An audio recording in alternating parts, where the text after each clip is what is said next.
David.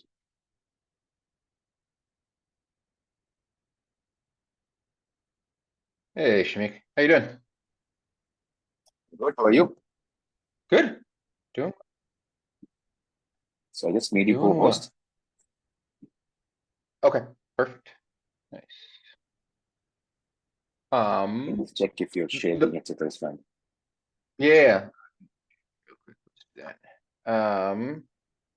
The participants today, are some of them from the boot camp, or are they all kind of Some of just? them will be from the boot camp, yes, Oh, but I think more are from outside the boot camp. okay.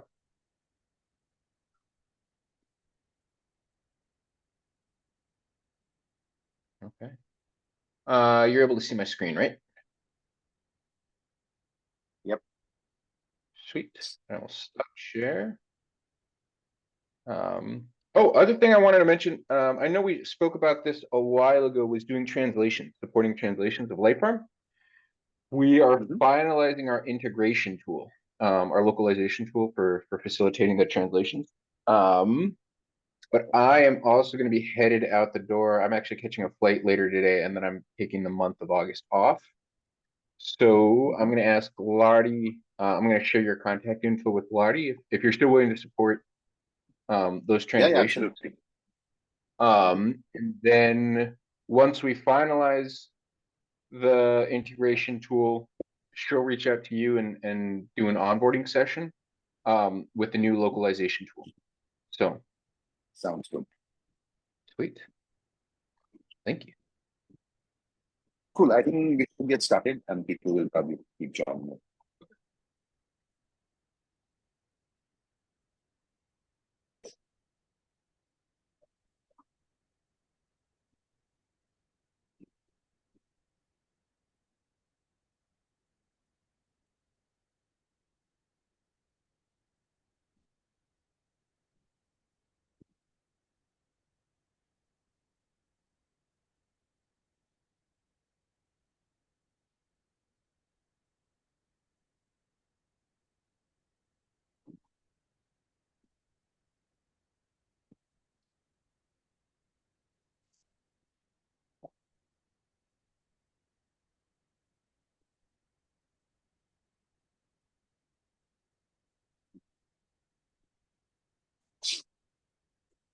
Do you want me to start, or do you want to start with introductions, or?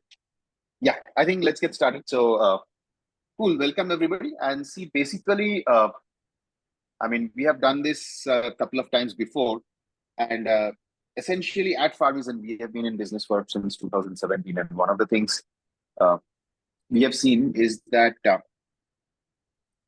for organic farmers, in order to be profitable, it can be pretty tough, right? But one of the important criteria or things which helps organic farmers be profitable is essentially really being able to really do really good record keeping. And it's very important because it's very important for organic farmers to be able to identify which are the profit centers in your farm, right? And typically, a farmer would grow several different crops, right? Now, when you're growing several different crops, uh, what usually happens is farmers know, hey, this is the my top line, this is what I sold, this is the money that I made out of it. These are my overall raw material costs, this is my overall labor costs, and things just end at that. You actually don't know, or you're not able to analyze, was carrots profitable for me or not? So we were initially looking for a tool which helped do that, right? So that's when we kind of came across LiteFarm, and we saw that A, it's open source, B, it's free to use. Um, C, the team behind it is quite interesting, and they're very open to building new features, etc. And they have a decent number of people from India as well who are using it, right? And the other interesting thing was that you could actually, it's not just about analyzing stuff, but also from your day-to-day task management at the farms, right? And it's actually pretty useful. So in Farmizen Academy, which is where we so for people who don't know Farmizen and who are joining in, Farmizen is a farm to fork marketplace. We help organic farmers sell to consumers directly, right? And one of the things that we started a year back was something called Farmizen Academy, which has programs and courses for both consumers and farmers, right? Because we believe that we should not have this separation between consumers and farmers. And that's one of the reasons why the food system is broken, is because we have become very separated out from people who are growing our food, right? So anyway, so the goal of Farmizen Academy is to educate people, both consumers and farmers, on food farming and health, right? And one of the things that we ask a lot of our flagship course there is an organic farming boot camp, which is a 12-week program, and we have a bunch of assignments in that and things like that.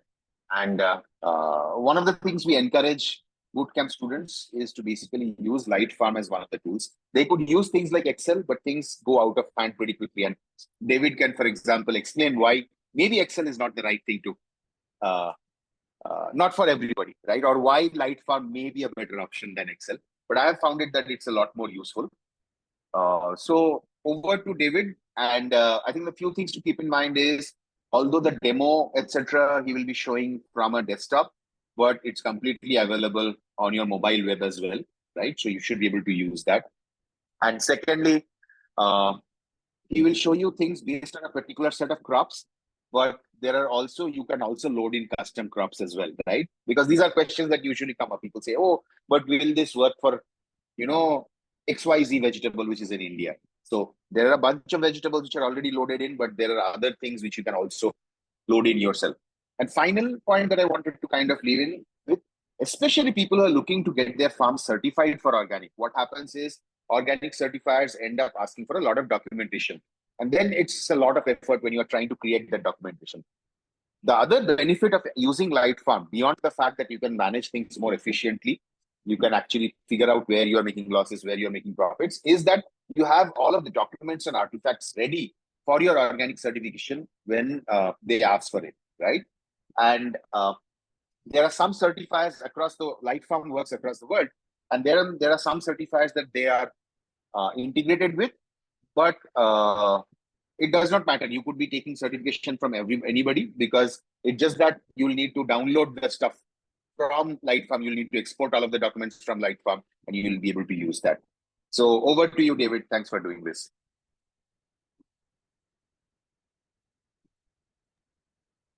Good evening. Sweet. Thanks, Shamik, for that wonderful introduction. I don't even know if there's a necessary reason for me to present LiteFarm. You just did such a good job, so I don't think I can walk away now. So, no, but as Shamik said, my name is David. I am the farmer success lead with LiteFarm. I've been with LiteFarm for 3 years. We are also joined today by Larissa. Larissa, do you want to open your camera real quick? Say hi. Hi, everyone.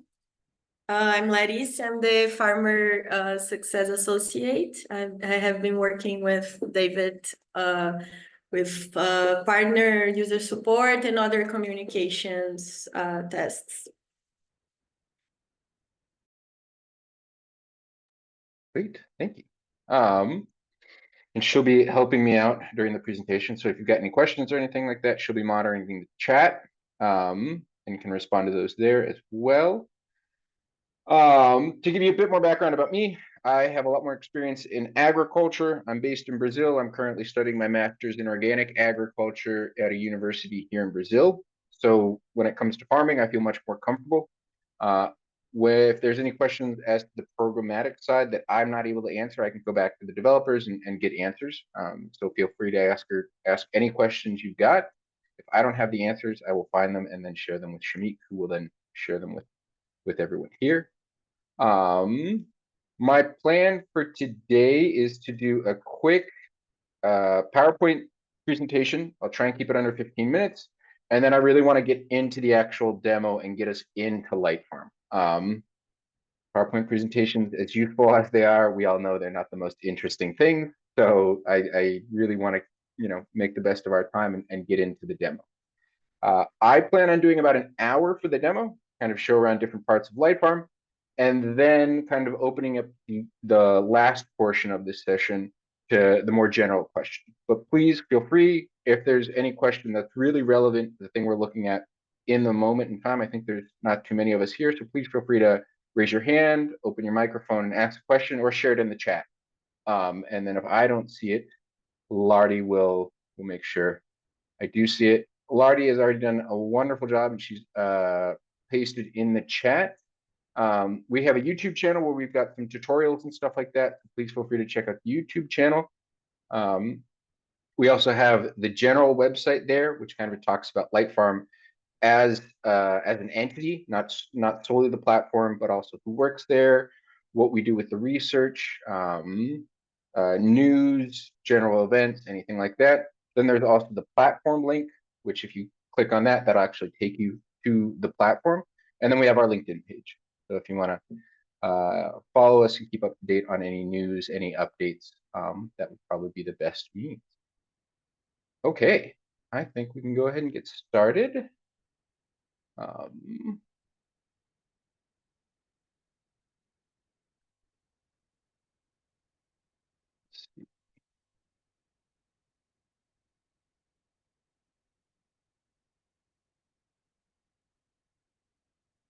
Okay, perfect. Can everyone see the LiteFarm PowerPoint? Perfect. Okay. So Yes. So as mentioned, today's agenda, 5-minute short intro. Now we're in the 15-minute overview presentation, and then a 1-hour deep dive on LiteFarm with a Q&A to finish. So just to give a bit more background about LiteFarm as an entity, as an organization, we started in 2016 at the University of British Columbia in Canada. We are still a part of University of British Columbia, specifically the Center for Food and Farm Studies at the University of British Columbia. It began as an idea between Dr. Hannah Whitman and Zia Mehrabi. They launched a proof of concept in 2019, and then we moved to open source in 2020. Basically, our goal in general is to put LiteFarm in the hands of 10,000 diversified farmers. There's 2 reasons for this. One, we want to support as many farmers as possible. We know farming is not an easy thing. It is very challenging, whether you've been a farmer for 25 years, 50 years, or if you're just getting started. Each one has its own challenges, but they're both very challenging. And then also, we being housed within a university, we are an academic tool as well. So the data shared on LiteFarm is used, and this is very clearly stated in our data policy, and I'm more than happy to discuss a bit more about it if anyone has any questions, is used for research purposes. When it's used for research purposes, it's completely anonymized, so any other researchers can't actually identify a specific farmer, but they can use the information input into LiteFarm to identify general trends, with the intention that they can better support more sustainable practices, have these larger studies and really global studies that you can really pull some meaningful evidence and information from to really dictate and promote more sustainable practice. So then our strategy in order to get LiteFarm into the hands of 10,000 farmers is, 1, focus on the usability and the utility for diversified sustainable farmers. If the tool is not useful, no one's going to really use it. So that is a constant driver for us, is a question we constantly ask ourselves is this necessary in the tool for farming? We also, farming is it is not the most lucrative means of generating an income. So if there's any way that we as a tool can support farmers in generating more income, more return on their produce, more return on their sales, that's a driver for us, and recognize the utility of that in the tool. Then provide knowledge and tools to help farmers improve their practices. So this is something that within the app currently, we haven't developed as much as we want to, but we do plan to long term. But how we do this is kind of support organizations like Farmizen, where we as an entity, as a tool, can be used to help farmers, and then farmers then can provide additional knowledge, improve techniques to improve the practices, and stuff like that. So a quick overview, as Shanique mentioned, we're used throughout the world, but there's also been a lot of growth within India recently. So 155 countries, 4,500 farms, 6,000 users. And now I'm going to step back a little bit. I've talked a lot about LiteFarm, and for someone who's, you know, this is the first time, there's an understandable question. What is LiteFarm? So LiteFarm is a comprehensive farm management platform designed to simplify and enhance key aspects of agricultural operations and support. So it's kind of twofold. There's record keeping, as Shamik mentioned, you know, which is critical for basically any lucrative business. You need to keep your records. You need to know what you're spending your money on and where your best sellers are. And in order to do that, you need to track all of your inputs, especially in farming. You know, how much am I spending on fertilizers, be them organic or conventional?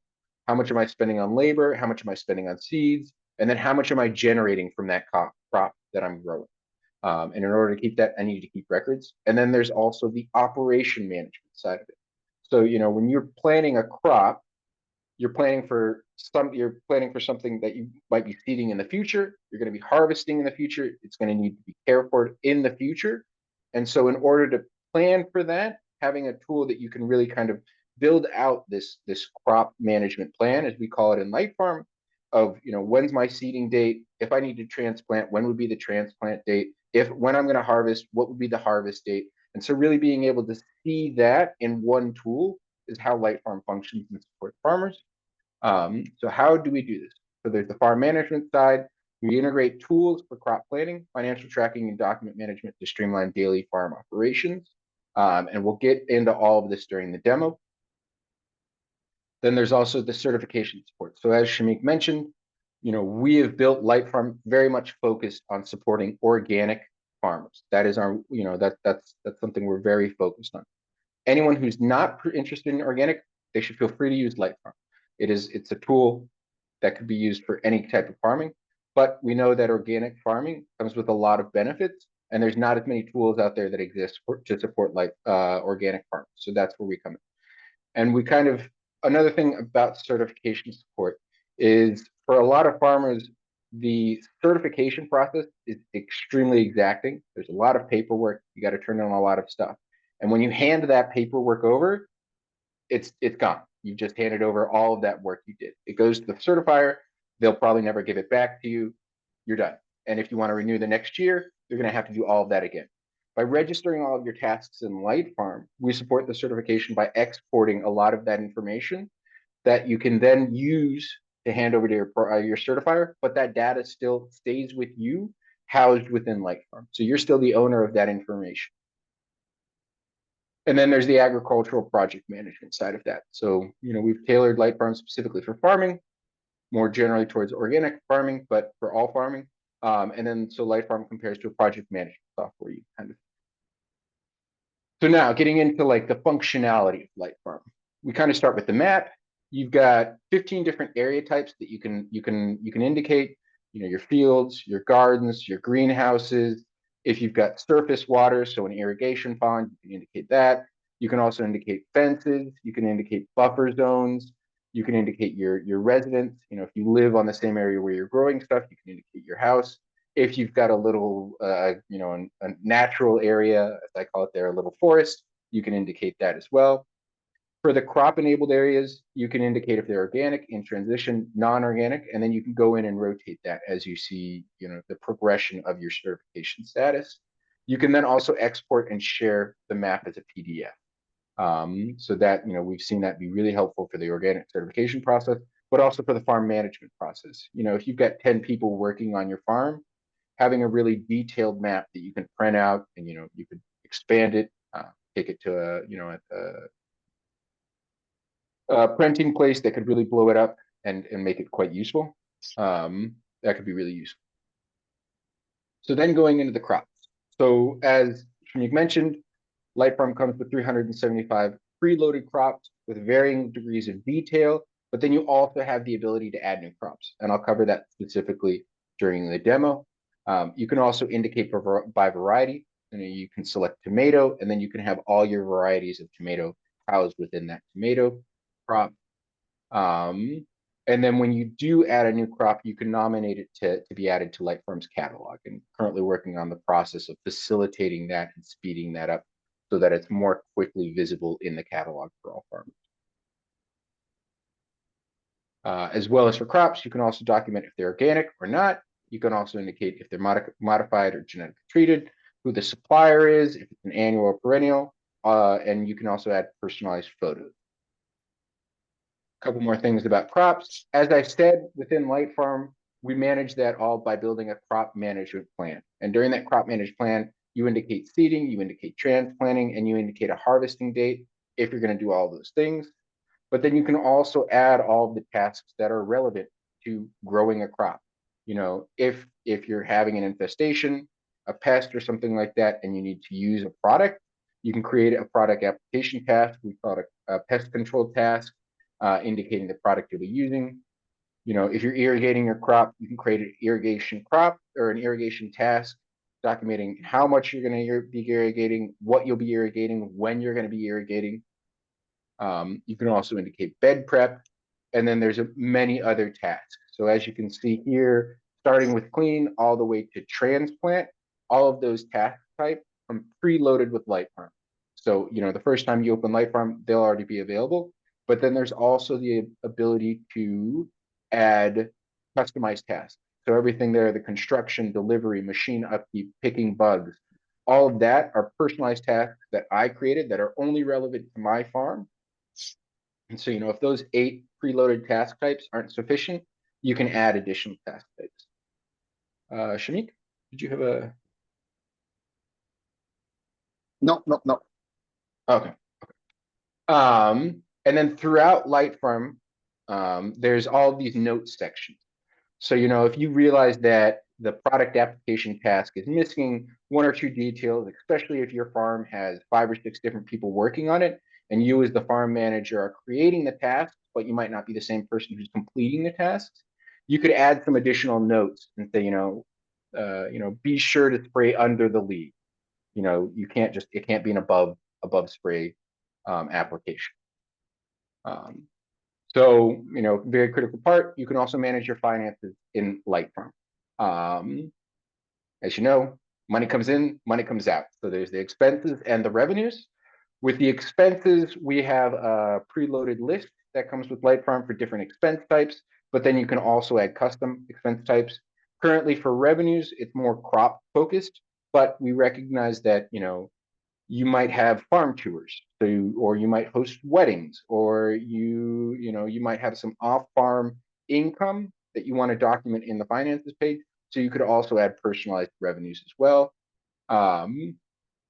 As you can see here, these are kind of 2 different types. So one was AFS courses, which is kind of agroforestry courses that, you know, maybe you offer as an experienced individual, and people contract you out for those services for consulting. And then as you can see here, there's a custom expense, so hired labor. So I may be contracting someone to come out and do some specific tasks. Then you can also generate a finance report. So we'll give you a list of all of those transactions with the types of transactions. So as you can see there, labor, crop sale, equipment, all that. You can see the date of that transaction, and then you can see, you know, how much the transaction was. And of course, red is expense, green is a revenue. So another critical thing for certification is documents. You know, you get a lot of those, you need to save them. They can get lost pretty quickly. You know, if you have them in one place and something happens and you lose all of those, that can be pretty frustrating. So now with LiteFarm, you could really quickly take a picture of those documents and upload them into our documents section. And then it's really easy to download those or share those with your certifier. And those could be anything. You know, your purchasing invoices. You know, if you buy a new a pest control product and you want to, you know, ensure that you have the application method for extended periods of times, you can take a picture and save those as well. You could also upload soil sample results. Pretty much any document type is able to upload into LiteFarm. And then last but not, I think this is the last but not least, the certification is you can export. So already with LiteFarm, you're able to export a significant amount of farm information that is typically required for most organic certifications that we've seen.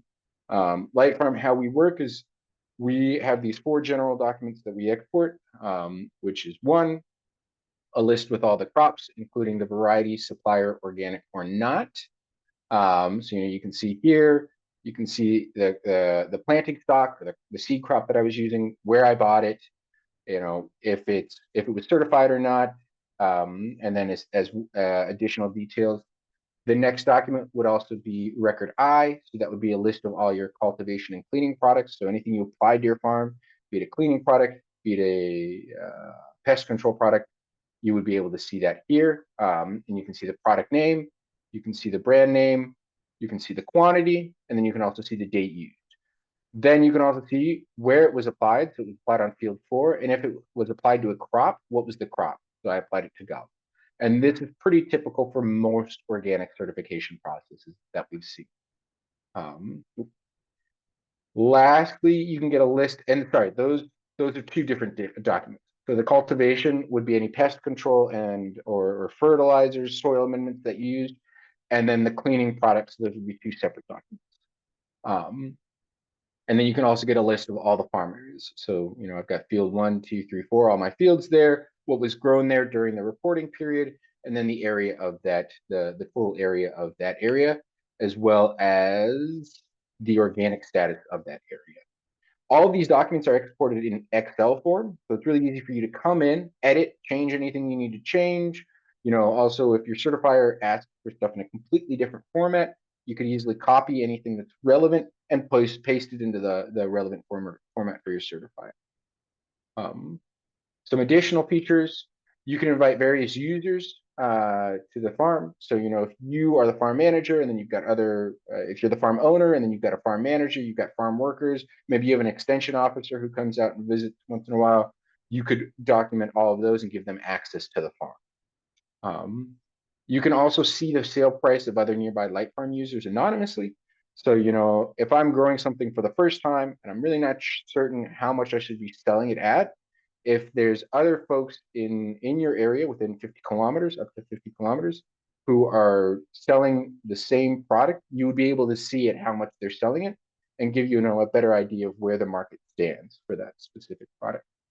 You can then also generate a report of the farm's biodiversity. So you can, get a list of how many birds, insects, plants, amphibians. We do this by an integration with a tool called iNaturalist. Lardy, if you wouldn't mind sharing a link for iNaturalist in the chat. It's an organization. It's an organization based in Canada. They're a non-for-profit as well, and I believe they're open source as well. But it's basically a platform for citizen science. So I can create an account on iNaturalist. I can, register a sighting of flora or fauna that I see on my farm or anywhere else, and then, it'll be reviewed by scientists who will say, oh yeah, I'll upload a photo as well, and they'll review the photo and say, yes, it is this, or no, it's not that, and add what it is. So just to be clear, everything I just showed is 100% free. So LiteFarm, we are grant funded. So, and we currently are 100% free. We never foresee ever charging farmers for the general use of the platform, because we know, farming, you're at the margins already. So, even if it was, $5 a month or something like that for subscription to LiteFarm, for a lot of farmers, that would be unachievable. So, we will maintain LiteFarm to be 100% free, as a commitment to our users. So let me stop there real quick. I wanted to open it up to questions, but I also want folks to remember we will be doing a demo here shortly. So unless there's any questions really relevant to the presentation, maybe we can just hop over to the demo. But please feel free if anyone has any questions. David, this is Hari here. Quick question. Are you also helping in certification in India or not at this time? So right now, we're not linked with any specific certifier in India. But as you'll see with the certification exports that I'll demo later on, you'll see that, as an Excel document, they are pretty useful for pretty much any certification process that we've come across.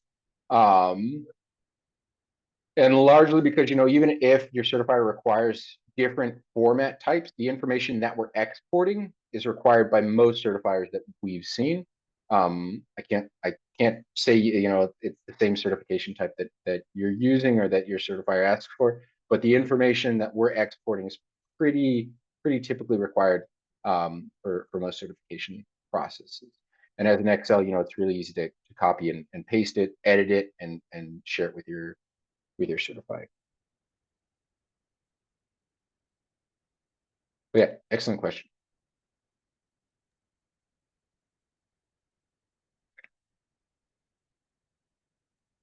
There's a question on the in the chat group as well. Oh, okay. Gita.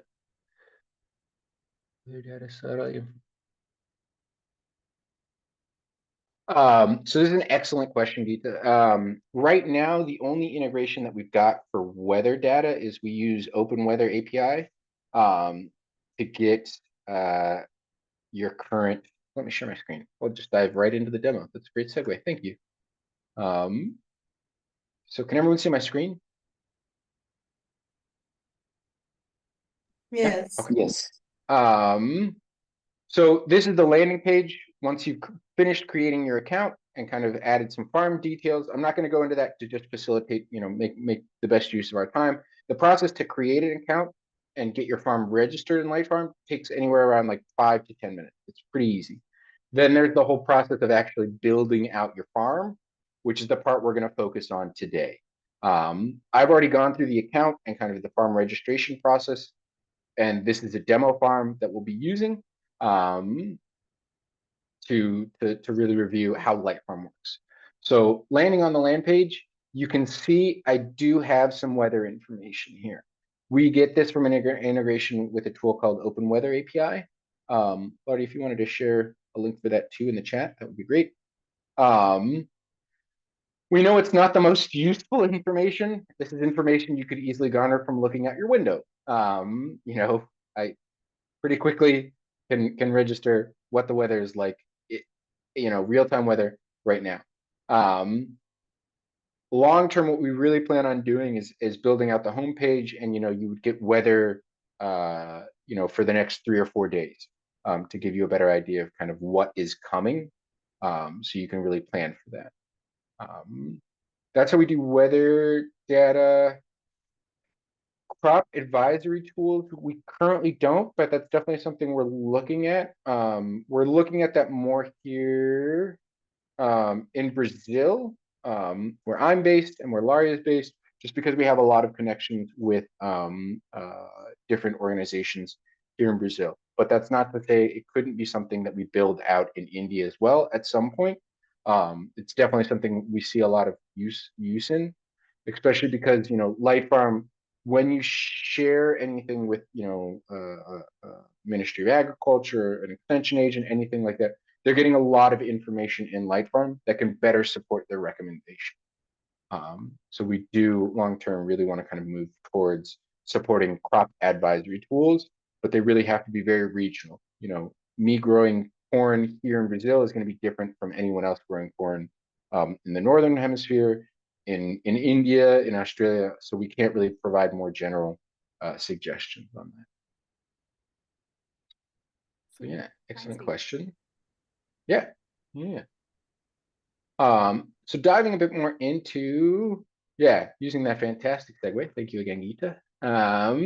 We'll continue on with the demo. So as you can see, landing page, you've got your kind of your different tools within LiteFarm, the map, as I mentioned, the tasks, your crop catalog, you've got finances, your insight. So this would be where you would see your biodiversity report, as I mentioned, as well as the relevant sale prices for other LiteFarm users in your area. Then you've got your documents, you've got your certifications, and your people.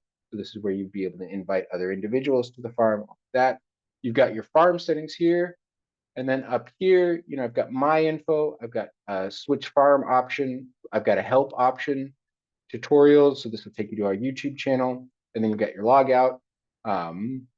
Something I didn't mention, but really quickly want to show, LiteFarm Once you've built your account, then you could create as many farms as you want. So, here being the farmer success lead, I have a ton of different demo farms that I've built out. But, to give you an idea, if you were an extension agent or you had multiple farms that you're managing and you kind of want to separate them and have a better more fluid process, kind of that management, you could add as many new farms as you want. So going back to my farm, we can go to the map. And as you can see, I've already drawn some fields. I've got my chicken house, I've got my tomato house, I've got a field. Zooming out, you can get a better idea of where I'm based. We use Google Maps to support our map management tool. It can sometimes be a little finicky with problems, if Google Maps, if the images they're using are out of date, or if there was a cloud over your field. Unfortunately, there's really nothing we can do about that. Long term, what we do hope to develop is the ability to upload your own image. So if you had a friend with a drone who came out and took a picture, and then you could use that in LiteFarm to do your farm map. But right now, it's all through Google Maps. Clicking into any one of these fields, I'm going to see all of the active crops that I've got there. I'm also going to see all the past crops that I've already cultivated here. I can then also see the tasks, so any relevant tasks that relate to this area, you can see. And then I can also see the details. So I'll be able to see the total area, perimeter, the status of this field, and then I can edit it if I want. Going back to the farm map, I can also, if I've got a water tank, I can see what the source is. I can see the maximum flow rate, totally optional. Throughout LiteFarm, many inputs are optional, and we always indicate that by saying option. And so that is, something that doesn't really need to be required for you to, register the entity, but you can add it if it's relevant to you. So then moving on. Also, as you can have your one area, but you could also have other areas that are further away. So, this could be a field that I'm renting for the season. It's not my property, but I'm just renting it to grow beets. As you can see, active. You can also see your planned crops. The process to draw a new area is pretty easily. You can come here, select one of those 15 different types that I mentioned during the presentation. So, let's say I just built out a new barn. You can just add by clicking and dropping the points. Once you finish drawing, if you need to adjust any of those points, so let's say it goes all the way to there, goes all the way, it's got a little bit of space from the tomato house, something like that. I can then confirm, and then I can come in and give it a barn name. So call this the tool shed. For each area, you'll get additional questions relevant to that specific area. So because I indicated this is a barn, I'll get these questions about, does this barn have a wash and pack station? No. Does this barn have cold storage? No. Is this area used for housing animals? No. So then I can save. I can then, and now it's been added to my map. Any questions about the map so far? Hey, David, you mentioned it's Google, but I was trying to do it myself. I'm running into an issue. Maybe I'll use the help button to reach out. Yeah, please feel free. That actually comes to me and Larry directly. So Okay. we're a little occupied currently, but as soon as we finish this demo, we'll get back to you. So yeah, you can also then filter your areas. So, if I don't want to see the satellite background, I can hide it. If I only want to see the roads, do that.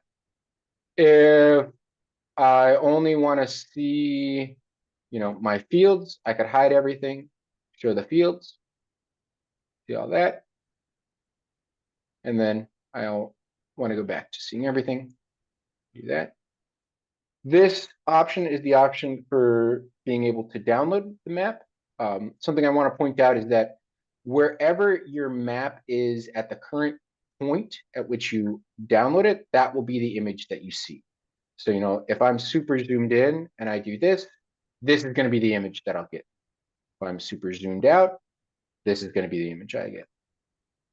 Sometimes we know that the labels get a little confusing there. So you can also hide all the labels, and then you'll just see your field on your map.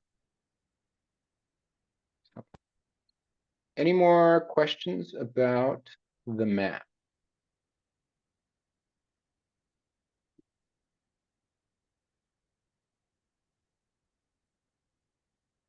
No? Okay.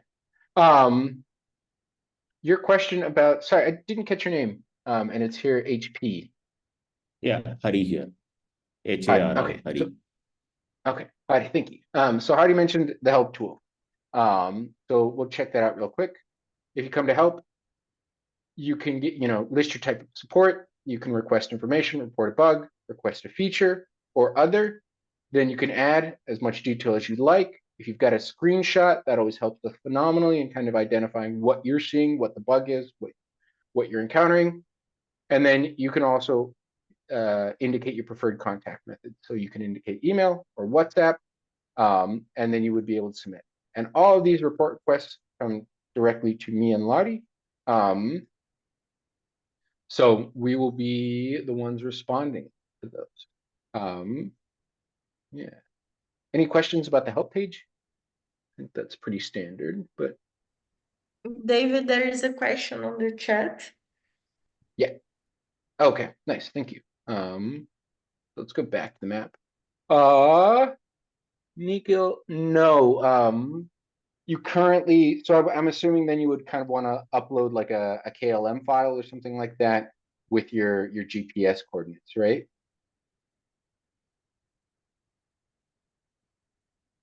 Yeah, that's the idea. If I can Okay. capture the GPS points for all these different locations. Yeah. Unfortunately, we currently don't support that, but long term, that's definitely what we want to do.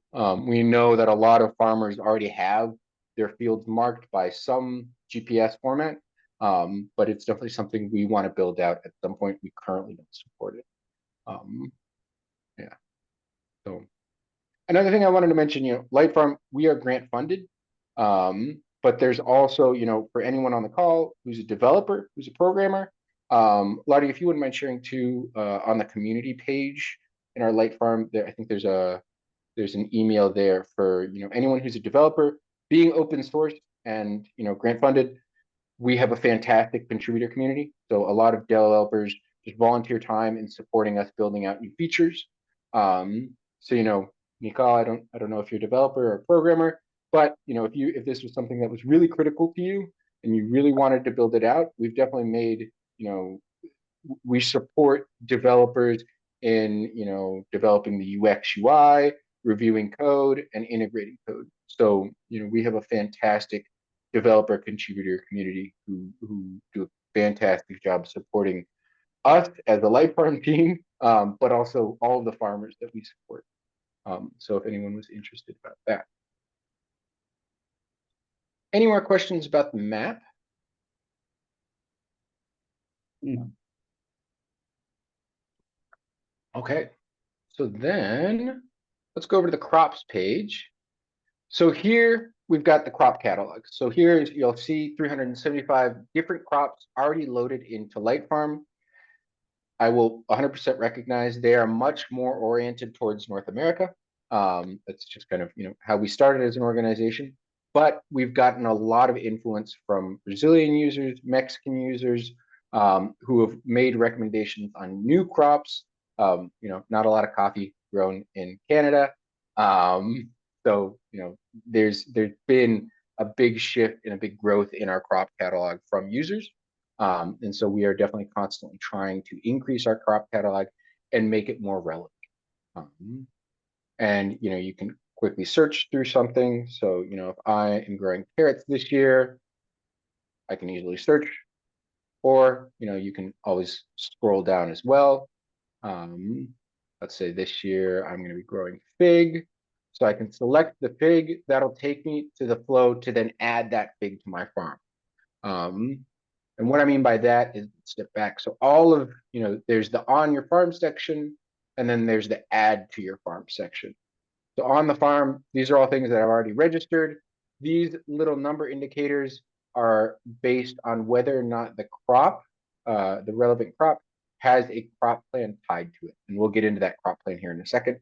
But basically, it just means I have one crop, the spinach here, which has one completed crop plan, completed or abandoned crop plan. That is so that, it's in the past. I've already terminated. It's done. And then, here beet, I've got 3 which are planned crop plans and the 1 active crop plan. I'd also like to add a giant asterisk. This is a demo farm. I come in here about once a month to do a demo. So that's pretty much, it's got these peaks of activity. So a lot of the things you're going to see could very much be like out of date. So, if this was an actual working farm, the assumption would be that, the tasks were all up to date. If I come onto my task page, I'm fairly certain a lot of these tasks, I'm going to see a lot of late tasks. Because the date's already passed and I'm not completed it. So just to kind of bear that in mind when you're looking at this, that it is a demo farm. So let's go back to that adding carrots. So I'll search by carrots. You can add the common name, Nantucket carrot. Then you can also add the varietal. You can add the cultivar if it's relevant. You can indicate the supplier. So this little green leaf throughout LiteFarm indicates that this is required for most organic certification process, making this input obligatory. I have already previously indicated when I was creating my farm that I'm interested in an organic certification. So different parts of LiteFarm are then going to become required for me to complete in order to finish the task I'm trying to complete. So I'll say supplier. I'll say I bought them from Johnny Seeds, or whatever supplier you want. They're an annual, and I'll say continue. Is the seed or crop certified organic? So some additional questions because I'm pursuing organic certification. I'm going to say yes. Have the seeds for this crop been treated? I'll say no, and then I'll save. And so now going back to the crop catalog, I have a new crop on my farm. As Shamik mentioned, we're missing some crops that are maybe more relevant to farmers in India. So, I don't know of any specific crop, but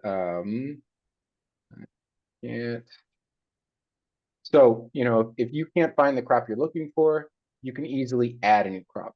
So, picking that, you can add a custom image. You can add the new crop name, and then add the genus, the species.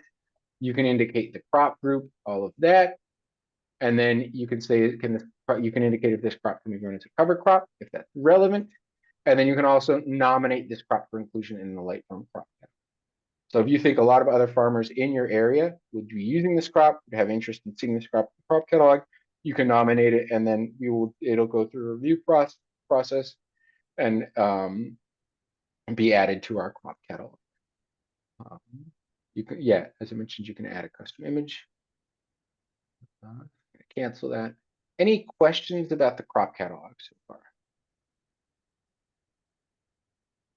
Does this factor like in terms of vegetables or fruit trees, aspects like waiting time, harvest time period, or month and year type?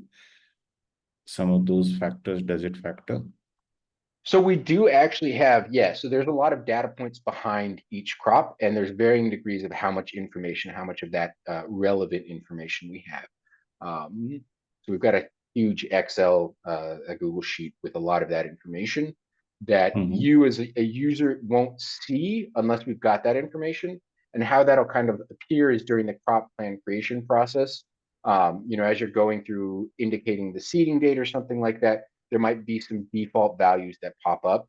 So that could be, that could be the estimated time between seeding and transplant date for anything like that. And if we have default data on that, it'll just show up there, but that can easily be superseded if it's not relevant. Okay. But we do have some of it, but it's not consistent throughout the app.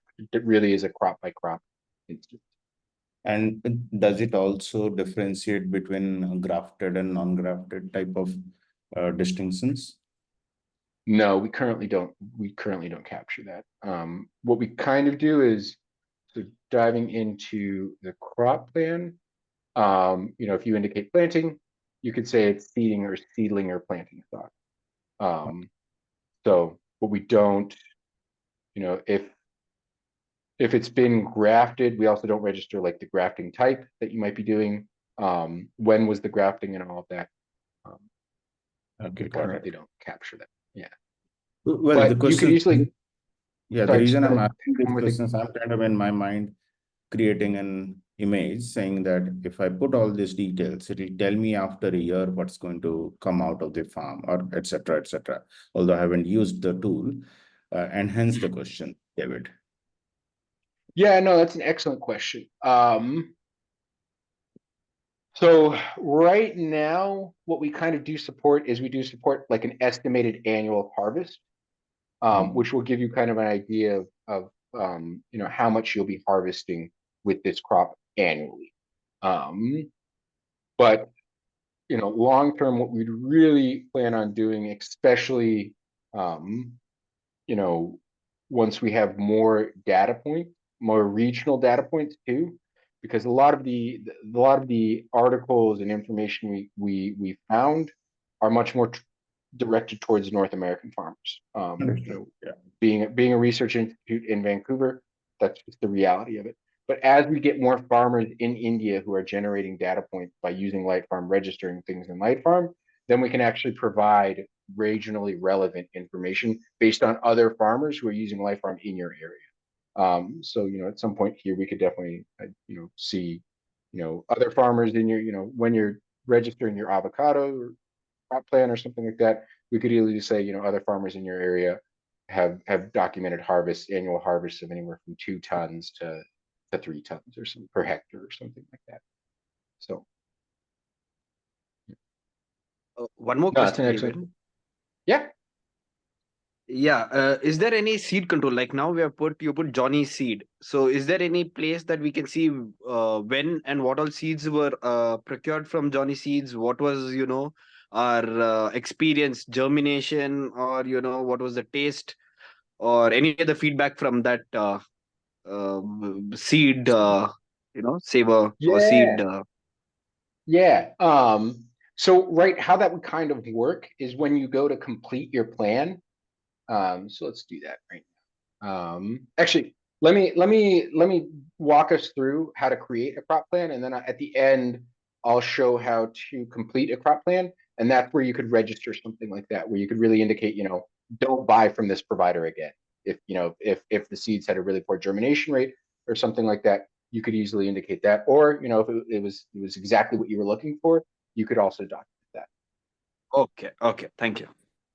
Yeah. So going back to carrots, we can then add a plan. And so this is kind of where the whole plan management comes in. The whole flow is based around questions. So it's a question and answer. You know, we ask you a question, you give us an answer, and that will generate a different set of questions and lead you in a different path. There's a lot of, you know, just as much diversity as in farming.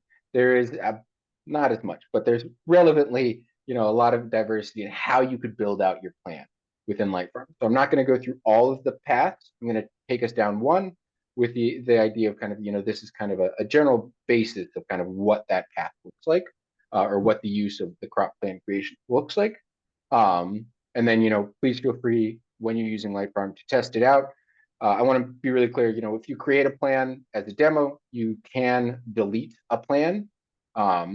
You just can't delete it once you started.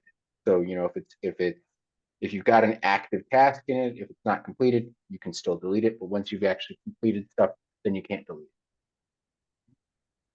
So, you know, for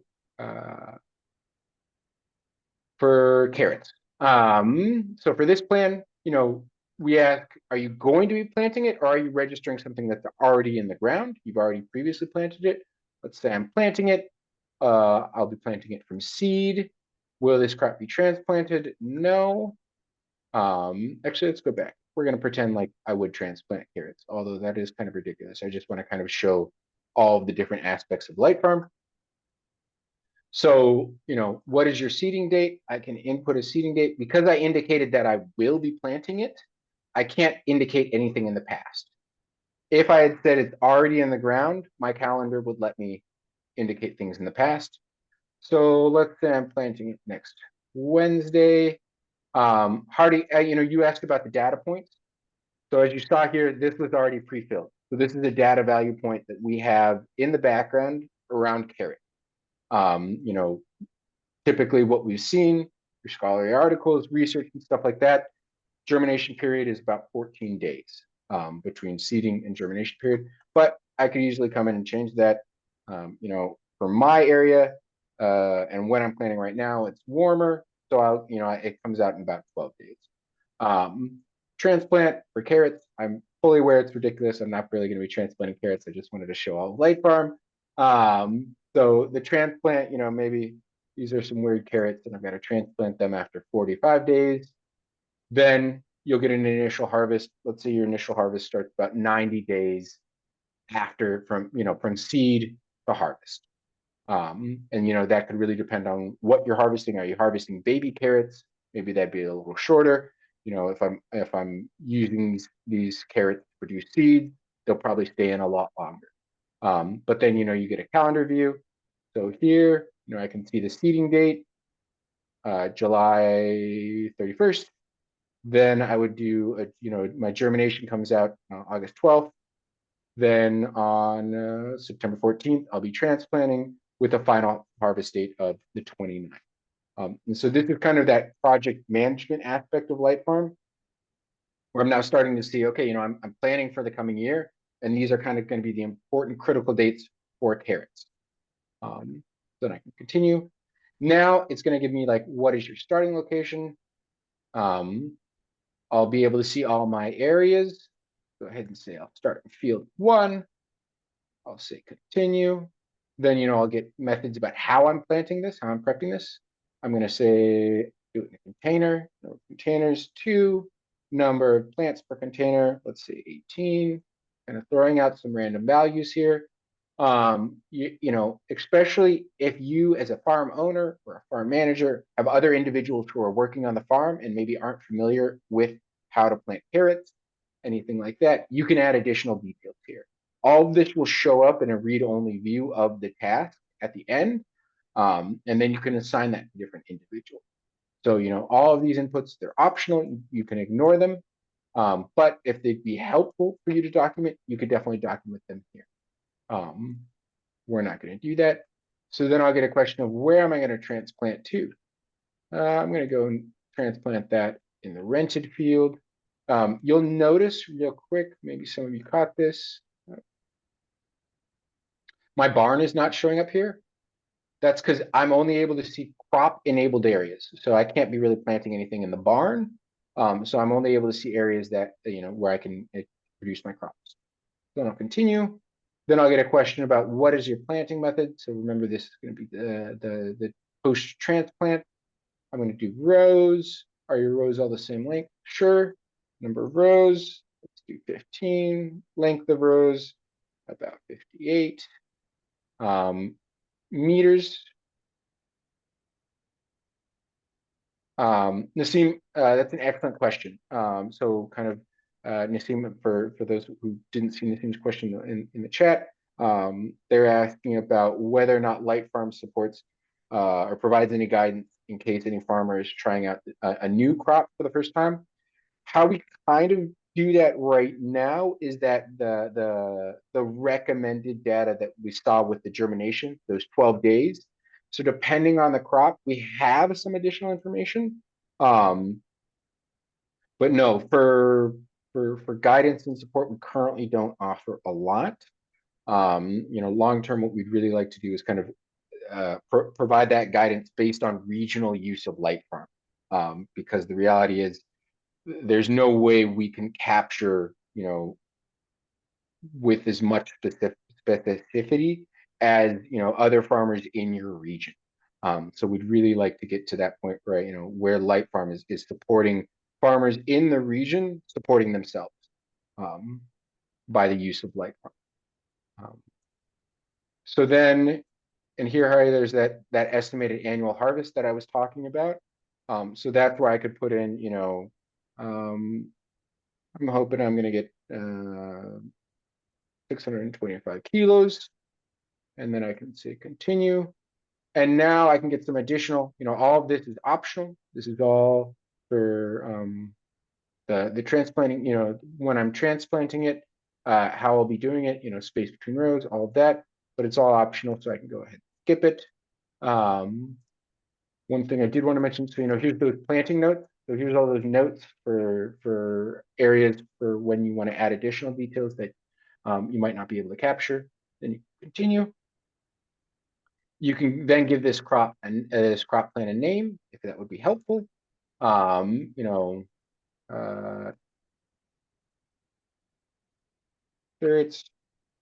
Farmizen, something like that if I wanted to.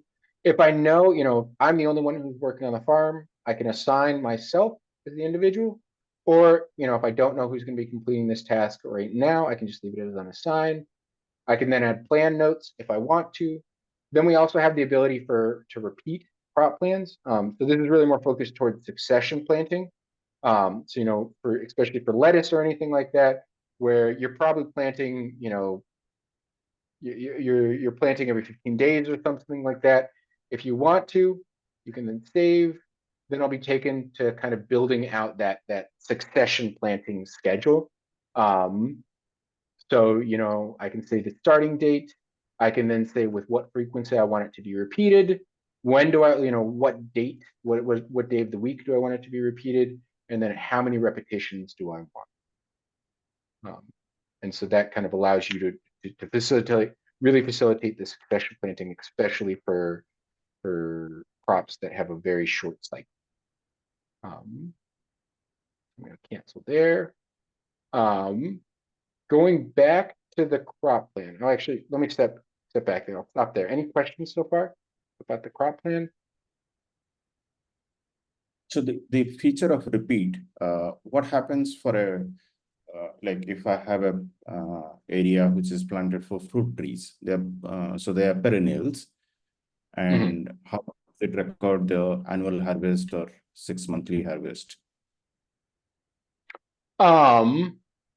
So with the harvest, what you can do here is you can build out a harvest task, especially for perennials.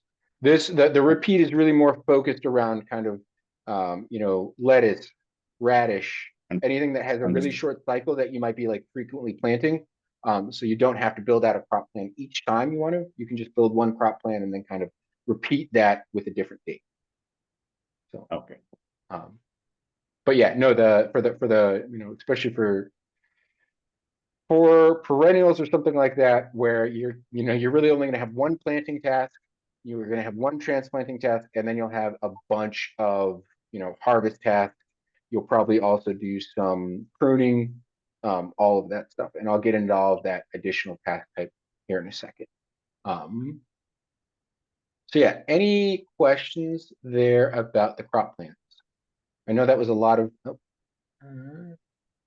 that issues to manage towards. Yeah, we definitely. Nitish asked a great question here in the chat. They're asking whether or not we know of any instance where instead of just kind of one farmer using LiteFarm to manage their farm, an organization or multiple farmers, maybe there's multiple owners on the farm and they're kind of sharing those risks and sharing that benefit, are using the platform. And we definitely have multiple instances of that in LiteFarm, where what we have, the most relevant one I can think of is there's a use case in Ecuador where they're using LiteFarm to manage a community garden, and multiple community gardens in different towns and cities. And they are using LiteFarm to kind of manage, especially more their volunteers. So they get a lot of volunteers. Natish, yeah, definitely. Lottie, if you wanted to, I'm actually gonna share Lottie's. Natish, if you wanted to send me an email, Lottie, if you could send share my email in the chat, that would be great. Actually, you know what? I've got it right here.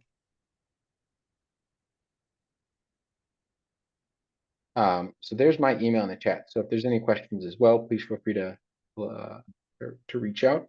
And Natish, I will try and connect you as soon as possible. So yeah, any other questions about the crop plans?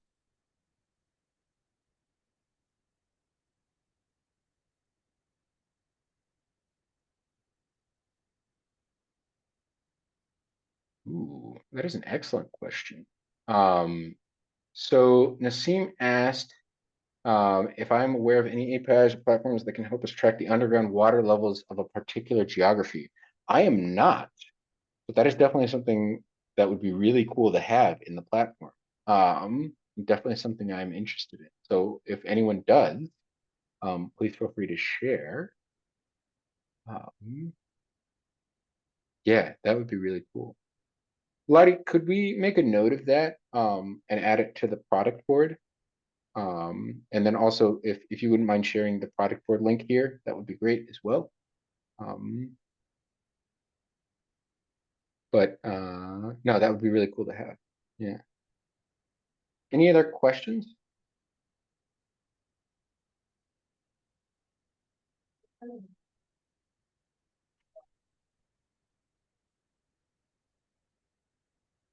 Okay.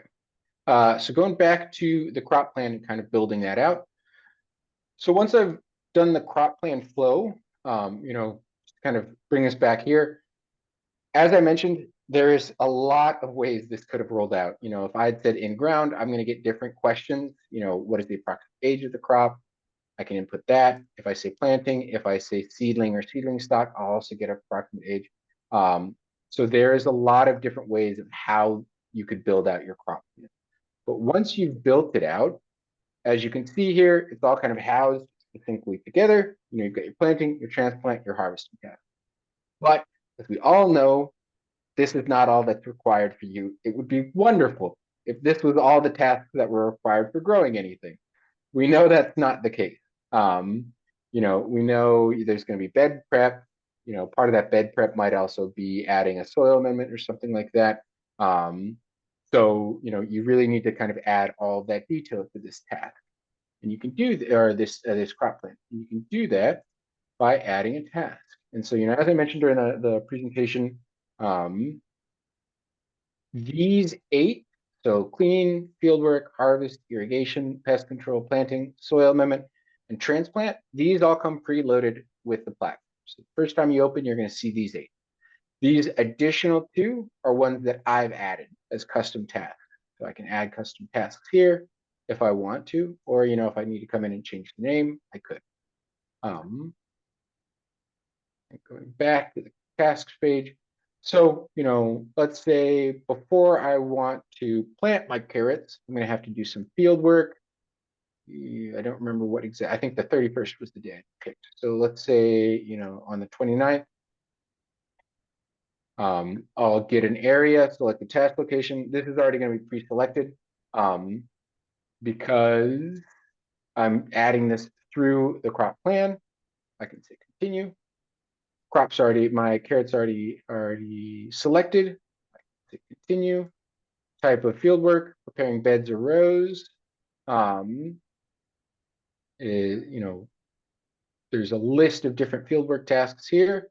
We talked about pruning, you know, especially for perennials.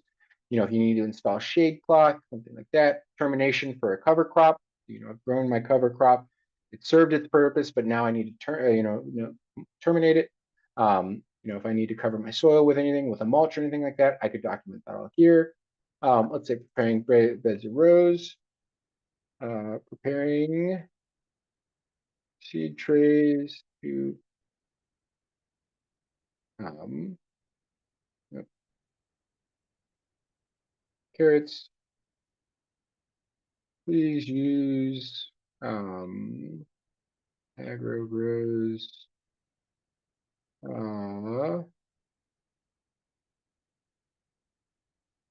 fast seed mix, something like that. Then if I know who the assignee is, I can indicate that. If I don't, leave it blank. I can then save it. And now I've got a new task in my crop plan. So clicking into that, I can see all the details for this task. So I can get, where it's going to happen, the crop, what is the actual task, okay, it's preparing beds or rows, and then the additional notes. So, in the event that I wasn't going to be the one completing this task, whoever could easily complete it following these instructions. Similar to crop plan creation, each task type is going to have different questions. They all have kind of a baseline question, which is the date, where this task will be occurring, and if it's occurring on a crop, you can also select the crop. After that, each task is going to have its own relevant detail. So, pest control, I know that I think it was on the 12th that they were germinating. So 2 days after, I'm going to need to apply some sort of foliar spray. I'm worried about damping off. So I'll apply garlic and kind of an ahi, like a hot pepper mix that I make. Supplier, my own. The quantity, grams, will be about 50 grams spray. And then I can continue, save. And now, as you can see, this crop plan is really starting to take shape. I've got a fieldwork task for prepping the beds or the trays. I've got a planting task. I've got a pest control task. I've got a transplant task, and I've got a harvest. I want to stop there. Are there any questions about kind of the task creation process?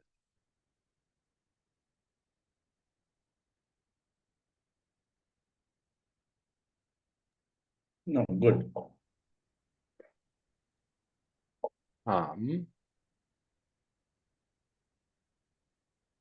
So the next thing would be completing those tasks. So in order to complete a task, someone needs to complete it. And in order for someone to complete it, they need to take responsibility for it.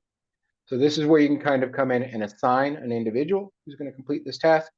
I'm going to go ahead and say, I'm going to do it. You'll get a update. Now, as you can see, the mark complete is done. So I can come in and go through this flow of completing the task. So the first question, it's going to ask is, did I have to make any changes to this task? If I say yes, then I can change it. If I say no, then I can't really change anything. Then I can continue. When was the task completed? Because you're indicating that you're completing the task, the assumption is it already happened. So it's in the past. There's no way I could be completing this task in the future. So I can indicate, today's date, auto indicate today's date, or I can select another date and the calendar will pop up. I'm going to just go ahead and say day. It'll ask me how much time it took me to complete the task. And this ties into the labor costs for LiteFarm.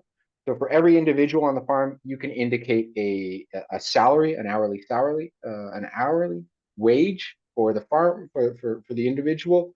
And then, as they go around completing tasks, depending on how long they indicate it took them to take the complete the task, that will go into the calculation of your labor cost. I'm going to say it took me about an hour to prepare those trays. Then I could provide a rating, or I could just say save, and now I've completed the first task in this in this crop plan. Any questions there?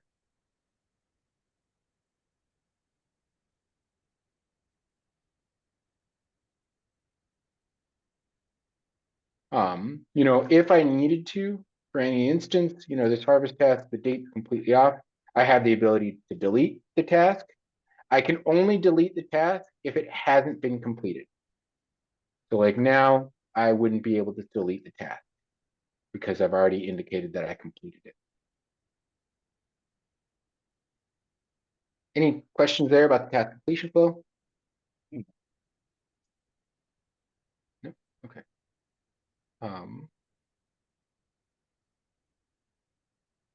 I think Now, as you mentioned, you have completed a task, so you cannot now anymore delete the plan.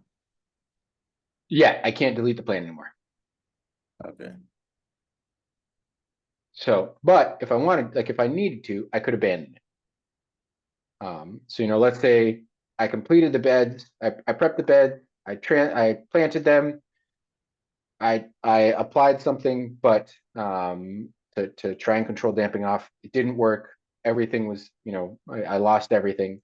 I could easily abandon the plan. So, and this is where it seems like Nikki left. But this is where you could indicate, you know, crop failure, seeds didn't germinate, you know, any relevant information, don't, yes. You know, you could add that information that's relevant to you when you're looking next year for buying seed or something like that. I'll add one, abandon. And so now, you know, I've got a crop plan, and when I look at the details, I can see, you know, why did I, you know, 6 months from now, a year from now, when I'm looking back and I'm planning for my next season, I can find out like why, you know, it failed and what I can do to, you know, avoid that in the future. So that was kind of Nikhil's question about kind of how can I, is there a way can I track who the supplier is and kind of those seeds? Wait. Any questions about the crop plans there?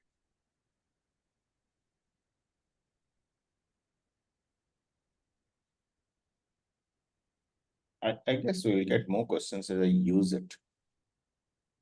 It's quite intuitive, right? But yeah, as you uses it, well, on will get questions. Yeah, and definitely. But you know, if you have any questions that you know you get stuck with, please feel free to reach out to help. Or we also have the tutorial videos here, which will, you know, some of them, I think we've got 7 different tutorial videos, which will walk you through different functionality in LiteFarm.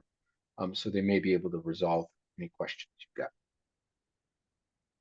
Really quick, I'm going to go into the finances page. I'm going to try and finish the demo in like 14 minutes, and that'll give us kind of a half hour to kind of do Q&A. The finances page, pretty self-explanatory. You know, you arrive here, you're going to see a list of all of your transactions. You know, the nice ones, the green ones, and you know the expenses, the red ones. You can quickly see total revenue. You know, now I just want to see how much is coming in. If I wanted to see total expenses, I could see total labor or total other, and then also estimated harvest. So this is kind of a calculation based on, you know, I indicated how much I plan on generating, but then I didn't indicate a price. So coming here, you know, I could easily indicate per plan how much I owe.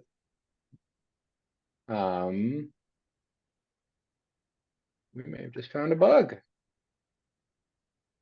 And we did. Okay. Hey, Lottie, I don't know. Did you catch that? Could you document that?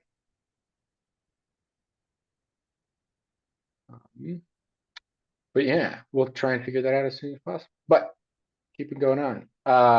For, you know, the finances page, we can add a revenue. So as I mentioned, you can add your own custom revenues. So I can add a crop sale. This comes preloaded with LiteFarm. The farm tours, as I mentioned, is one that is a custom revenue. So custom revenues. I could add my own custom revenue here, indicating custom revenue name. If I wanted to add a description, I could. If I say that this revenue is generated from crops, yes, I would have the option to select crops when I'm kind of registering these revenues. If I say no, then I won't be able to select crops. Going back, crop sales, customer name, farmers market, when it was, notes, if I wanted to, what I sold, how much did I sell, 25 pounds, how for what was the total selling price, 650. It's only, Nassim, that's a great question. It's something we'd love to develop is connecting gateway integration to the vendors. That's definitely something long term we could see. I don't know if it would be housed within LiteFarm because I think there's a lot more regionally relevant tools that we could support the connection. And so farmers could kind of use LiteFarm as the product management and then kind of, say they documented a sale in LiteFarm and that could be pushed to a more regionally relevant tool. But no, we don't really, we currently don't support that. And then the expenses, you can add multiple expenses if you would like. And then you can also manage your custom expenses, continue, indicate the date for that expense, the item name, the value. And, if you need to add another item, so let's say, I had multiple equipment expenses, I could add them here and then complete that. Any questions about the finance page? I think it's pretty self-explanatory. We also do the report that I mentioned during the presentation, which would give you a list of all of your revenues and your expenses.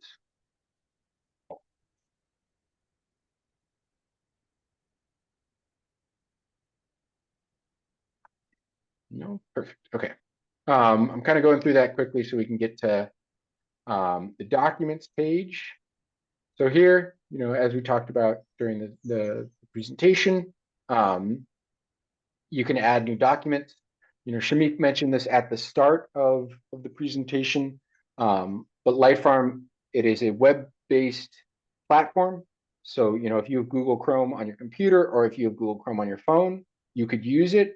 And so, for uploading documents, if you just want to take a picture and upload it, if you were on your phone, it'd be really easy. You'd just be logged into LiteFarm on Google Chrome. I'd come to the documents page, I'd add a new document, and then you would get the native the native relevant flow where you could, say, I want to choose an existing document or take a picture and add.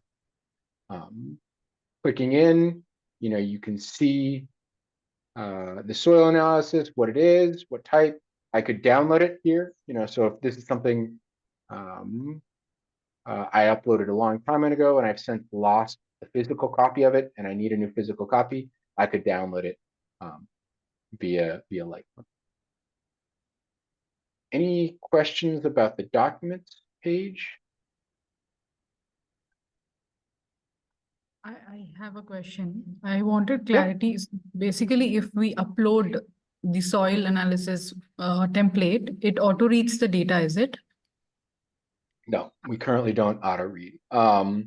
We just yesterday did an update to soil amendment task, allowing you to indicate micro and macronutrients of your soil amendment, as well as some additional features. We'll be doing another update to soil health, probably later this year or early next year. And there we do, one of our big goals is the capacity to read with a different tool. So you can actually, if you upload a PDF, we would be able to read that and actually kind of integrate that into your soil health. Got it. Thanks. Yep. So if there's no more questions about documents, we'll go into people real quick. So, as I mentioned, you can have as many individuals on your farm as you want in different roles. Looks like I've invited Shamik to my farm and he's still not accepted my invitation. I don't know if I should take that personally or not, Shamik. But You can also invite new users, so you can input a full name. You can indicate the role. Within LiteFarm, there's 4 different roles: the farm owner, the farm manager, the farm worker, or the extension officer. The only role where there's limited permissions currently in LiteFarm is the farm worker, where they wouldn't be able to see the finances, they wouldn't be able to add new areas on the map, they wouldn't be able to add new crops, but they could add tasks and complete tasks. So that's the only role with limited permissions. Long term, we do plan on allowing the ability for you to kind of edit what permissions are available to each individual or at a role level. So your extension officer wouldn't be able to see the finances, something like that. So there's that. You can indicate an hourly wage, birth year. If you input an email, so say this individual doesn't currently have a LiteFarm account, you input their email and they'll get an invitation to join the farm or join Light. And then invite, add a phone, all of that. Any questions about the people? Once you've added them, if you need to, you can also revoke the user access. So if they've been invited, if they're a temporary worker, or if they're no longer with the farm, you could just revoke their add. Any questions about people? No. Okay. So then the last one is the certification. So this is where I mentioned, that organic certification. I saved this for last because, this is going to be an export of all the information you go through inputting into LiteFarm. So I don't think it would have been too helpful starting with this, because you would have been kind of lost on okay, how did all of this data get captured? All this data is captured by the task, on your farm map, on your crops. All of that is then exported. So when I export, I can indicate you can indicate your reporting period. I'm going to go a pretty wide net here, because as this is a demo farm, I want to make sure I capture enough information that we can actually get something to look at. But you could easily do a year, you could do 6 months, whatever is required for your certification process. Then you can say continue. LiteFarm currently doesn't export in the format of your certifier because we're not registered with any certifier in India, but you can still export your documents that your certifier may require additional information. So you get this, export is being prepared, and then what will happen, I will get an email which will say, dear David, we hope you've had a fantastic season at Green Roots Organics. That's the name of my farm. I will then say get documents. I'll get kicked over to LiteFarm. And then are everyone able to see that? Yes, okay. Export tests. English. So then I'll save them. And so now we can open that zip file up and take a look at it. So really quick, these 4 records are the 4 records that come with every X. These are the standard files that I mentioned when I mentioned during the presentation. You've got your record A, which is going to be a list of all your seeds and all that, and we'll open these and go into these really quick. But record D would be a list of all your areas. Record I would be all your cleaning products. Record I, crop production aids, that would be your pest controls and your fertilizer products. All of these documents are documents that I've, in the document page on LiteFarm. So going back to LiteFarm real quick, go to the documents page. As you can see, I've got 3 documents here. One of them I've archived, but the valid until date fell within that reporting period. So it's going to be included in my export. So, going back to the folder, you can see, I've got 3 different documents. And so, if I wanted to go ahead and share this folder as is with my certifier, I could. Or, if I know that the soil test result or the contracted labor, let's say that's not as relevant to my certifier, I'm going to go ahead and delete that. Yes, and everything else is relevant, so I can go ahead and share that with my certifier. This document is just a really quick PDF. Actually, I shouldn't say it's quick. It's fairly in depth, but it's basically a list of what you're actually getting and how we're collecting that data, how we've kind of defined what data should be included in each document. Record A record of the organic status of all locations of your farm in the reporting period. So then if I scroll down to record A, you'll get a more in-depth explanation of kind of what you're actually seeing. So if let's go into record A. So opening record A, we'll see this Excel sheet, which will, have the name of my operation, the reporting period, and then it'll have a list of all the areas in my farm. You also have the total area of each. And then if I enable editing, I'll get a summation of the total area of all these areas combined, as well as the organic status of each area. We chose to do Excel with the intention that, if for some reason, you forgot to change the transition, change the organic status of your eggplant field, instead of you being required to then re-export all of that information, you could just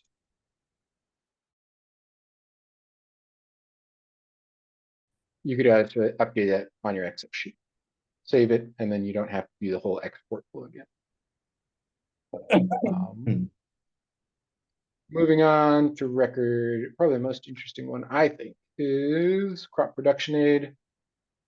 So this is going to give you an export with all of the products you've used, where was the source, the supplier, how much did you use, date used, and then the field one, the area you used it, and the crop you used it on.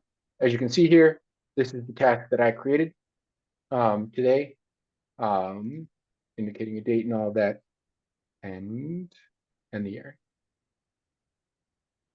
Any questions about the certification flow so far? David, in the last file, there was a line about livestock. Now, where does one captures those elements in the tool? In this one? Row 9, yeah. Right there. Yeah, okay. So livestock, as you probably picked up during the demo, we don't currently capture livestock in LiteFarm, but we are actively working on building out the livestock functionality with the intention of releasing it later this year. So ideally, probably by the next time I'm doing a demo in September, we won't have livestock yet, but we'll be at a point where I can probably show some of the functionality in the beta version, to kind of give folks an idea of kind of what that'll look like in LiteFarm.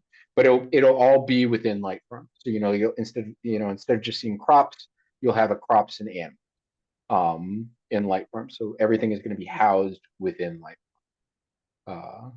So yeah, right now, livestock, animals, can't capture anything in LiteFarm. Hopefully by the end of this year, you will be able to manage both your crops and your animals all within LiteFarm. Okay, perfect. Thank you. Yeah. Any other questions there about the certification export?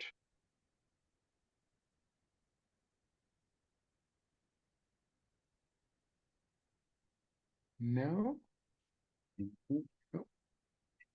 I think I just closed LiteFarm, but that's fine because I think we were done with the demo anyways. So yeah, I know that was a lot of information. So if anyone has any questions, please feel free to share them. How many users you have in India today? Do you have a sense? That is an excellent question. And I probably, if I had the last numbers I saw, which were probably a couple of weeks ago, was probably around 500. So, if I had to make a guess, maybe getting close to 600. Okay. Yeah. The reason I asked so that we can get some intel out of the data as well, right? You currently would not be able to get information about other farmers and their practices within LiteFarm. That's, right now we are very much focused on supporting individual farmers. Depending if you're part of an academic institution that is interested in using LiteFarm and that data to kind of support your research, we can definitely, there's ways we can connect so that we can make that data anonymized available to any individual in their academic institution. What we're also building is kind of an aggregate data portal. So, if you were a farmer, part of an association, and your association wanted to use LiteFarm and kind of support the use of LiteFarm and recommend using LiteFarm for their members, but you as an association want to have estimated harvest yield data across multiple farms, with that aggregate data portal, you would have that access. But as an individual farmer, at no point in time I see there the ability that I can kind of check out other farmers' farms. Although what we do plan on doing at some point is maybe kind of like a forum where you can pose questions and other LiteFarm users can answer those questions.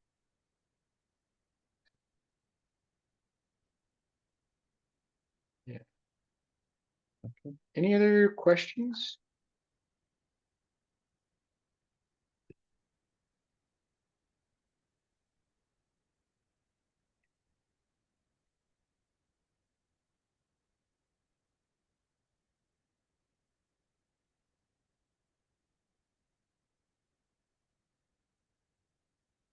David, can you hear me? Yeah. Yes. Yeah. I have a few questions. Should I share all the questions in one go, or should I ask one by one? Yeah, go for it. Okay, so the first one is this question arises because I'm part of a small community and we have bought a small parcel of land, and we are some of us are collectively planning to grow a few crops and do some ecologically sustainable business. So you said right now we don't have the feature of connecting with other farmers, but I just wanted to understand one thing. If you would be providing that access where the farmers who want to collectively work with others can share some part of their inventory with others, so that we share, because we are planning a lot of things based on sharing resources for infrastructure development, for supply chain and everything. So if there is, but at the same time, we don't want to combine our farms together. You understand? There's a boundary, but still we want to collaborate. We want to understand if there is a feature like that which we can use. Yeah, no, that's an excellent question. And there's multiple ways you can kind of do that. Depending on how you kind of want to manage it. If you want to have it all as one farm in LiteFarm, you could just have one farm with multiple users on that farm. Or if you wanted to, you could also, just each individual could have their own farm, but then they could invite the other participants, the other community members to their farm. And then, it's really easy for me if I've been, given access to another farm. I don't have to log out of my account. I can just come in and, proceed. And now I was on a farm in India, and now I'm in a farm in Ontario, Canada, where I have access. So, it really depends on how you kind of want to manage that. But this is based on the access that you provide to the other person or other individual. What I was asking for is, like, let's say I want to source some number of cashew nut plants, right? Cashew nut saplings. And I could source it along with two other community members. Like, there are 6 people, but I could choose other 2 people and we could combinedly get those things together. So would there be a option available for that kind of work? So that kind of sounds like it's one farm almost, or one area with multiple individuals. Yes, we are actually neighbors. We are not like distributed. So like 6 or 7 of us have bought a large chunk of land. We have divided that among us. So we know they're going to be our neighbors. So a lot of things are going to be collectively done. Okay. In that case, even machinery use also, one could buy it and the other could use it. So these options, I didn't know that there was something which could document it, but having seen what you have presented, I think this could be customized. It could have that option where we could combinedly save a lot of expense and time if we are planning our operations together. Yeah. Yeah, no, I think what probably would be best is if you just have one farm and just invited all of the individuals to that farm. And then for the field, for example, if each individual has their own field, when you draw the field, you could just give it a different name. I'm not, yeah, confirm, and then, But finance also, but in that case, finance also would be. Yeah, so finance would all still be combined on this one. We wanted that to be like it was just sourcing and some common things that we were looking for, not the entire platform. Okay. But yes, okay, I got it. So basically, what could work is like me and my friend, we both have accounts on LiteFarm, and there would be some option where we could share some part of our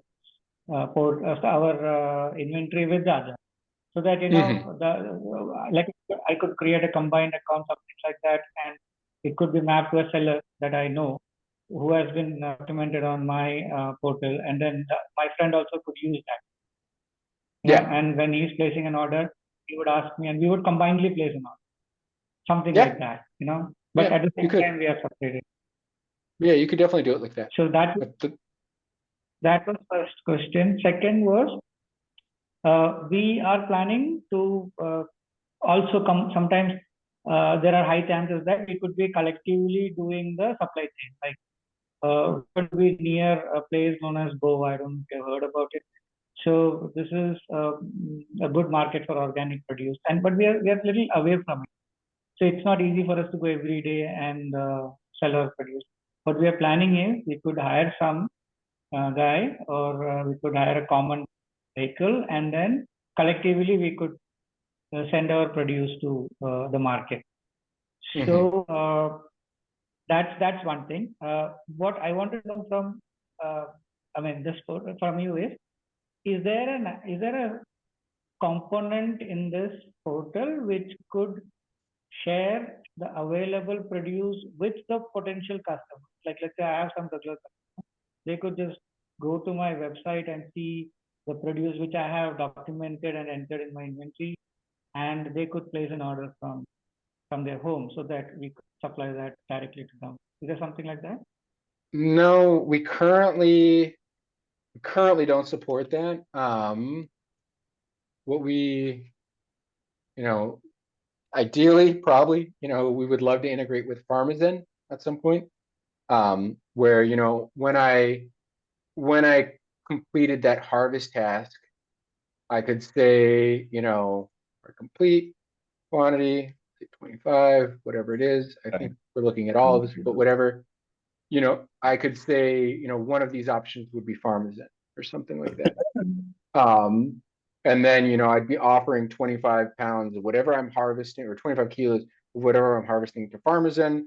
That would be pushed to Farmizen. I would kind of have some sort of a farm bio on Farmizen, and then someone could select that and kind of, push back there. But currently we don't support that. That's really, we're aware, and that's something we'd love to build out at some point, is, the farmer to direct consumer support within LiteFarm. In a way, Farmizen And, already has some of those, right? So it's an integration between Farmizen and this. Or even something like, if you could integrate this to some API or some component available from some selling website or some application, I think that also can work, if there is an option to integrate with that. I don't know. I'm like I'm disconnected from technology for a long time. I don't know what really developed. Somewhere, yeah, that was one thing.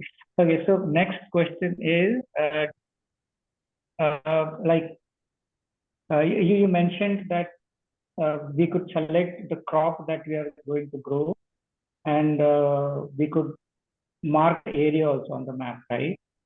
Mhm. Anti-cropping method. Like I would go for intercrop or multi-level crop. In that case, it wouldn't be a mono crop field. How do I document that? So right now in LiteFarm, we don't really, basically, when I go to my map, you can just document, you can document as many crops as you want in a field. So, as you can see here, I have two different active crops here. I've got a calaapa, apple, and I've got big leaf parsley. So, there's no restriction on how many crops or what kind of crops you can have in the same area. So we kind of support that. We don't currently have the capacity to kind of indicate and capture additional detail and all the benefits that come from intercropping. Long term, we definitely want to support that. But I have the option to indicate two different crops in one portion of land. Oh yeah, that's yeah, okay. Good. Absolutely, That's absolutely. There's no restrictions. You could have 100 crops here. Different crops, being active, past, planned. There's no restrictions on what kind of crops or how many crops you could have within a certain area. And is there an option for inventory? Like I have some produce, and like let's say I want to keep a data of, or let's say if I'm not in the farm, somebody else would work in the farm, and that person would keep inventory of my produce. Is there some option like that for that? Sorry, kind of it was a little hard to hear you at the end there, kind of right in the middle, but it sounded kind of like having the ability to have an inventory of how much you've harvested. Did I understand that correctly? Yeah, exactly. The produce. Yeah. You kind of have that. So let me see. I'm going to kind of jump around here a bit to try and figure out. I'm looking for completed. Why? So harvest avocado. Crops. If I come over to my avocado. So my details page. Nope. Sorry. On my details page, you can see a total harvest to date. So anytime you complete a harvest task, depending on how much you indicate and how much you had, you come to the details page for the crop plan. You can see a total harvest to date. That's not gonna be a real. Yeah. That's not a combined summary report. Is it? This individual thing that we have. Like if I want to see the total output of different produce inputs onto one page, is there some option there? Like the total? No. On the total, no. You can see per crop. Okay. Per crop plan. Yeah. So one project that I want to start in my farm to improve the soil condition. That's why I want to begin the work. I don't want to directly crop put plants or saplings there, but I want to improve the soil condition, which would probably take 6 months to 2 years, right? Now, at the same time, I would be doing it by myself without going out for measuring the parameters. So, is there a way that I can keep a track of my soil condition on a regular basis? Like, let's say every twice a month, bi-weekly, I would collect the parameters and I'll document it so that I can see the improvement. Is there something like that? Currently, I'm planning to do that on Excel. I just wanted to find a replacement if it is there. Yeah, so right now we don't, but as I mentioned earlier, we just released updates to our soil task amendment.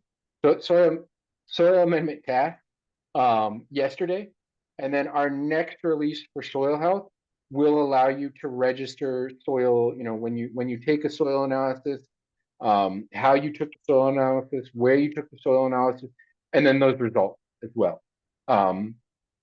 So our next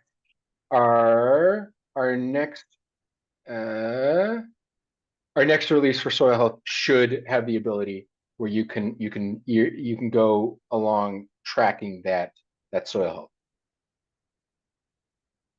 Okay, yeah. So next one is is there an option to integrate with some GIS database or something like that? Like for example, on QGIS we could connect with different data source and get the details for my land or any specific land, and it gives me a lot of details also based on the topography of that land. So is there some option where you're given this option to connect with Google Map?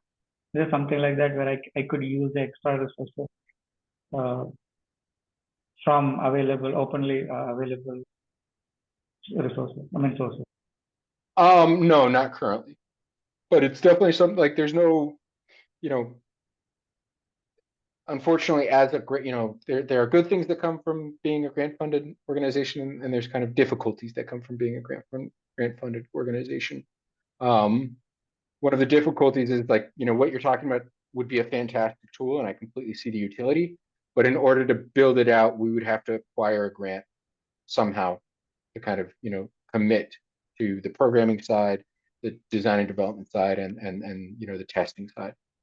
So right now we don't, but there's no reason we couldn't if we were able to find a grant and interested person. Thanks, David. Thanks a lot. That was very informative. Yeah.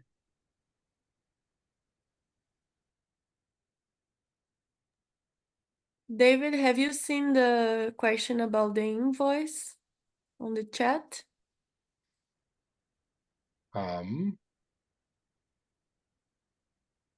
No, I hadn't. Naseem, no, you can't currently generate an invoice. You can kind of just document a sale, but you can't generate an invoice.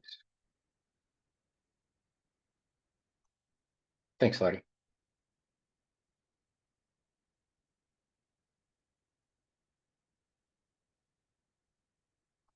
Any other questions? I do have a hard stop at in 10 minutes. But if anyone has any other questions, I'd be happy to answer them. I'm also behind the scenes here. There was questions about how many users in India. So it looks like I'm distracted, but I'm just running a query to see how many users we have in India. 433, actually. So I misspoke previously, but yeah, we have 433 users in India currently.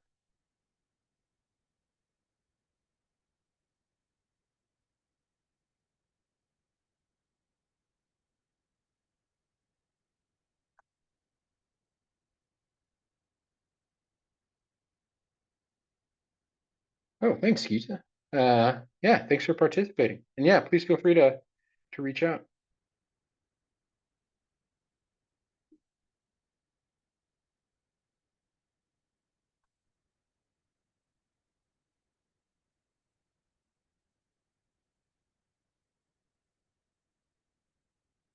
So if there's no more questions, I think we could, yeah. Thank you, Naseem. It's great meeting you. Thanks for participating.